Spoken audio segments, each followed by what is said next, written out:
ہمارے پاس جو آپ کا مینڈیٹ ہوتا ہے وہ آپ کی امانت ہوتا ہے.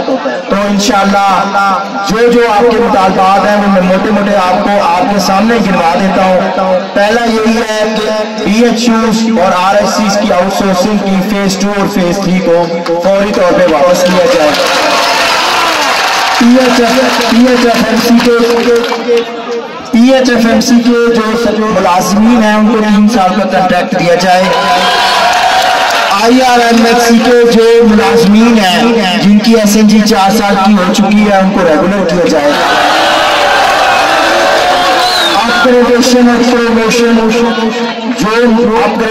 پروموشن جو لوگ 12 سال سے اپگریڈیشن کے منتظر ہیں جس کیڈر کے بھی ہیں, اور پی آئی ایم ایچ جو prime minister health initiative programme کے ملازمین ہیں ان کا کنٹریکٹ بھی 3 سال کا کیا جائے.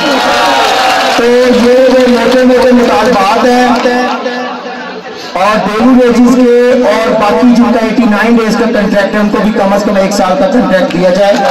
یہ موٹے موٹے مطالبات ہیں اور یہی آپ لوگوں کی طرف سے انشاءاللہ ہم رکھیں گے کمیٹی کے سامنے. تو آپ لوگ نظم و ضبط سے بیٹھیں, ہم سب کے لیے بھی دعا کریں.